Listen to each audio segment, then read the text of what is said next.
हामीसँग भएका विभिन्न किसिमका इमोसनहरू, सुख, दुःख, डर लगायतका विभिन्न किसिमका जुन अनुभवहरू छन्, अनुभूतिहरू छन्, जुन हाम्रो इमोसनहरू छ, त्यो इमोसनलाई चाहिँ हामीले परिस्थितिजन्य कुनै सिचुएसनबाट आएको हो अथवा मनस्थितिजन्य हाम्रो मनबाट हामीले त्यसलाई उत्पादन गरेको अथवा हाम्रो मनबाट आएको विभिन्न किसिमका इमोसनहरू विभिन्न किसिमको समय सन्दर्भसँग आउने गर्छन्।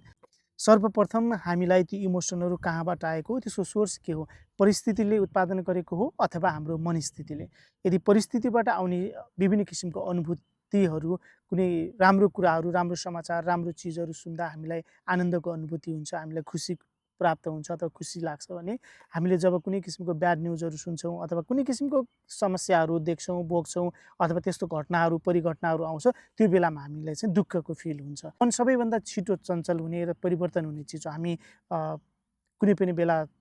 दुःखी हुन सक्छौँ भने हामी कुनै पनि बेला सुखी पनि हुन सक्छौँ।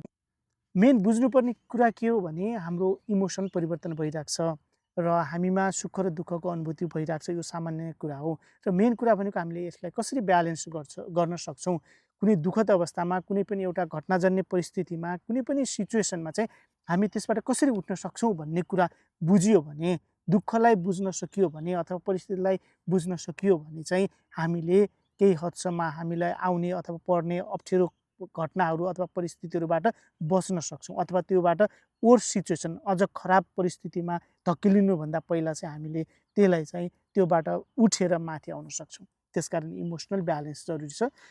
हामीलाई किन गाह्रो अनुभूति हुन्छ अथवा कस्तो किसिमको परिस्थितिले हामीलाई चाहिँ हाम्रो अनुभवलाई, हाम्रो अनुभूतिलाई चाहिँ असर पार्छ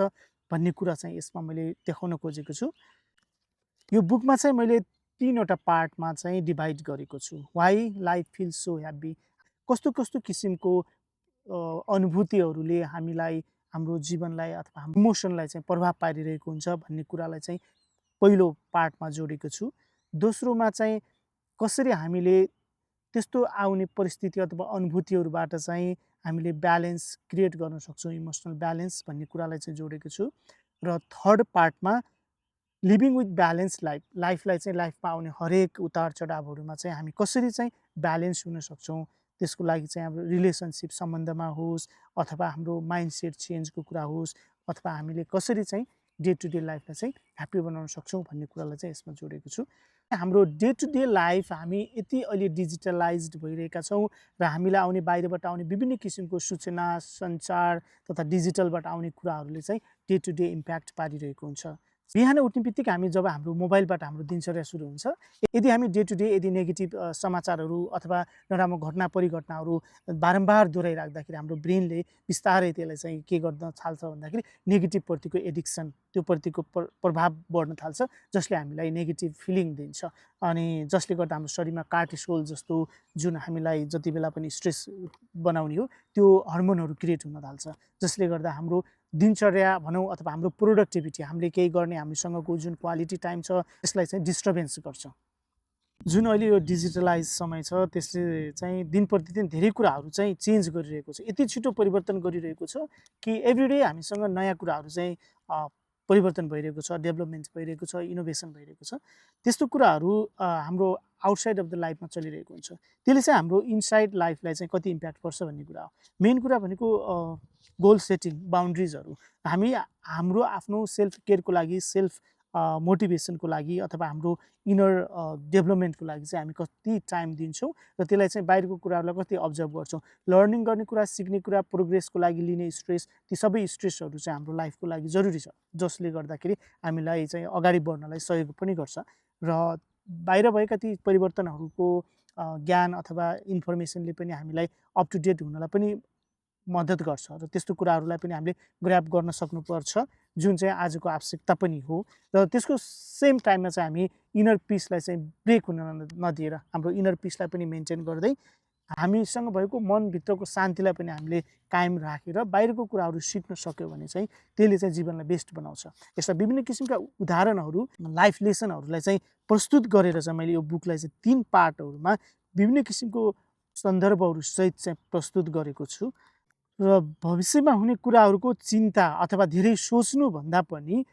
प्लानिङ तरिकाले प्रायोरिटीको साथमा गयो र प्लानिङ गर्यो भने कुनै पनि कुरा चाहे फाइनान्सियली सेभिङ गर्ने कुराहरू होस् फ्युचरको लागि अथवा प्रोग्रेस कुनै पनि लाइफ करियर अथवा कुनै पनि चिजको प्रोग्रेसको लागि चाहिँ प्लानिङको साथमा कुनै पनि योजनाबद्ध तरिकाले जान सक्यो भने चाहिँ वर्तमानको जुन समय हुन्छ जुन बाँचिन्छ त्यो पनि एक्सन ओरिएन्टेड हुन्छ कार्यमुखी हुन्छ त्यसलाई चाहिँ हामीले कार्यान्वयन गर्न सक्ने अवस्थामा हुन्छौँ त्यस कारण भविष्यको धेरै चिन्ता नगरेर भविष्यमा आउने चिजहरूलाई चाहिँ योजनाबद्ध तरिकाले गर्न सक्यो भने वर्तमानको समय पनि हामीले सही तरिकाले अगाडि बढाउन सक्छौँ हामीले आफूलाई केही समय पज गरेर आफूलाई सेल्फ इभ्यालुएसन गरेर पोजिटिभ नेगेटिभ आफूभित्र भएका कुराहरू छन् ती कुराहरूलाई चाहिँ हामीले फाइन्ड आउट गरेर समीक्षा गर्दै र अबको यो गर्छु भन्ने किसिमको प्लानिङसम्म जान सक्यो भने फ्युचरमा आउने विभिन्न किसिमका उतार चढावहरू छन् त्यस्तो उतार चढावहरूमा हामी सहज तरिकाले चाहिँ अगाडि बढ्न सक्छौँ साइकोलोजीले पनि केही समय शान्त रहनाले मौन रहनाले एकान्तमा बस्नाले अथवा थोरै योगा अथवा मेडिटेसन गर्नाले चाहिँ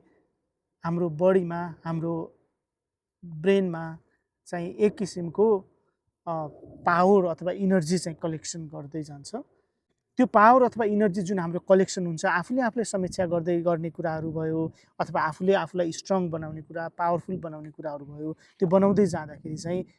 केही समयपछि त्यस्ता इनर्जीहरू चाहिँ आवश्यक परेको बेलामा चाहिँ युज गर्न सकिने हुन्छ त्यसकारण मौनता अथवा साइलेन्स भनेको पनि एउटा अत्यन्त आवश्यक एउटा पर्सनल डेभलपमेन्टको चाहिँ टुल हो त्यसलाई चाहिँ युज गर्न सक्यो भने त्यसले अवश्य पनि त्यसले पनि लाभ दिन्छ इमोसनल ब्यालेन्स गर्न सक्यो भने हामी डरबाट चाहिँ उठ्न सक्छौँ डरबाट माथि जान सक्छौँ जसले हामीलाई चाहिँ बलियो बनाउँछ त कस्तो किसिमको दैनिकी अभ्यास हामीले गर्न सक्छौँ जुन चाहिँ इमोसनल ब्यालेन्सको लागि चाहिँ नभई नहुने कुरा हो त भन्दाखेरि हामीले कतिपय कुराहरूमा चाहिँ नो भन्न सक्नुपर्छ यदि आफूलाई मन परेको छैन आफ्नो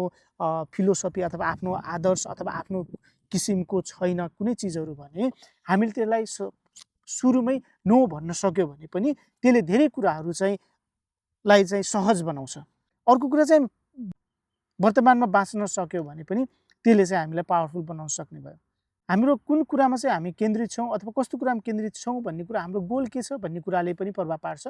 त्यसकारण हाम्रो चाहिँ सर्ट टर्म गोलहरू बनाउनु पर्यो जस्तो 1 महिना 2 महिना 3 महिनामा म यो काम गर्छु अथवा म स्वास्थ्यको लागि चाहिँ यति काम गर्छु अथवा मेरो